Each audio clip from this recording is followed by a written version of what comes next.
Hello friends, welcome to classic 360 realtors. Friends, ಮುಂದೆ ನಿಮಗೆ ಕಾಣ್ತಿರೋ ಬಿಲ್ಡಿಂಗ್ ಸೇಲ್ಗಿದೆ. 20x40 800 square feet east facing ಸೈಟಲ್ಲಿ ಕಟ್ಟಿರುವಂಥ ಬಿಲ್ಡಿಂಗು. ಮೇನ್ ಡೋರ್ಸ್ ಕೂಡ ಈಸ್ಟ್ ಫೇಸಿಂಗ್ ಬರುತ್ತೆ. ಈ ಬಿಲ್ಡಿಂಗಲ್ಲಿ ಗ್ರೌಂಡ್ ಫ್ಲೋರಲ್ಲಿ ಕಾರ್ ಪಾರ್ಕಿಂಗು, 1 BHK ಹೌಸ್ ಇದೆ. ಫಸ್ಟ್ ಫ್ಲೋರ್ 2 BHK ಹೌಸ್ ಇದೆ. G+1 800 ಸ್ಕ್ವೇರ್ ಫೀಟಲ್ಲಿ ಕಟ್ಟಿರುವಂಥ ಬಿಲ್ಡಿಂಗ್ ಇದು. ಸೊ ಈ ಬಿಲ್ಡಿಂಗ್ ಲೊಕೇಟ್ ಆಗಿರೋದು ಬಂದ್ಬಿಟ್ಟು ಚಿಕ್ಕಬಿದರ್ಕಲ್ ಮೆಟ್ರೋ ಸ್ಟೇಷನಿಂದ around 1 to 1.5 kilometre radius Anchepalli ಹತ್ರ ಲೊಕೇಟ್ ಆಗಿರೋಂಥ ಬಿಲ್ಡಿಂಗ್. ಅಂಚೆಪಳ್ಳಿಯಿಂದ ತೋಟದಗುಟ್ಟಳ್ಳಿ ಹೋಗೋ ರೋಡಲ್ಲಿ ಲೊಕೇಟ್ ಆಗಿರೋಂಥ ಬಿಲ್ಡಿಂಗು. ಸೊ ನಗರಸಭಾ ಲಿಮಿಟ್ಸಲ್ಲಿ ಲೊಕೇಟ್ ಆಗಿರೋಂಥ ಬಿಲ್ಡಿಂಗ್. ನಗರಸಭಾ ಈ ಖಾತಾ ಇದೆ, ಕ್ಲಿಯರ್ ಡಾಕ್ಯುಮೆಂಟ್ ಇದೆ, ಪರ್ಚೇಸ್ ಲೋನ್ ಕೂಡ ಆಗುತ್ತೆ.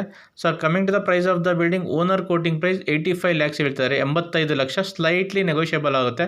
ಬಿಲ್ಡಿಂಗ್ ಕನ್ಸ್ಟ್ರಕ್ಷನ್ಗೆ ಯೂಸ್ ಮಾಡೋದು ಸಾಲಿಡ್ ಬ್ಲಾಕ್ಸು, ಎಮ್ ಸ್ಯಾಂಡು ಮತ್ತು pillar construction. Main doors, pooja room doors teak wood use ಮಾಡಿದ್ದಾರೆ.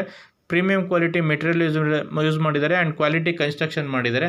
ಕ್ವಾಲಿಟಿಲೆಲ್ಲೂ ಕಾಂಪ್ರಮೈಸ್ ಆಗಿಲ್ಲ. ಈ ಬಿಲ್ಡಿಂಗು ಕಂಪ್ಲೀಟ್ ವಿಡಿಯೋ ನನ್ನ ಯೂಟ್ಯೂಬ್ ಚಾನಲಲ್ಲಿದೆ ಆ್ಯಂಡ್ ಡಿಸ್ಕ್ರಿಪ್ಷನ್ ಕೂಡ ಲಿಂಕ್ ಹಾಕಿದ್ದೀನಿ, ಚೆಕ್ ಮಾಡಿ. ಸೊ ಬಿಲ್ಡಿಂಗ್ ವಿಡಿಯೋ ನೋಡೋದ್ಮೇಲೆ ಡೈರೆಕ್ಟಾಗಿ ಬಿಲ್ಡಿಂಗ್ ನೋಡಬೇಕು ಅಂದರೆ ಕೆಳಗಡೆ ಕಾಣ್ತಾರೋ ನಂಬರ್ಗೆ ಕಾಲ್ ಮಾಡಿ ಬಿಲ್ಡಿಂಗ್ ವಿಸಿಟ್ ಮಾಡಿಸ್ತೀವಿ. Thanks for watching the video.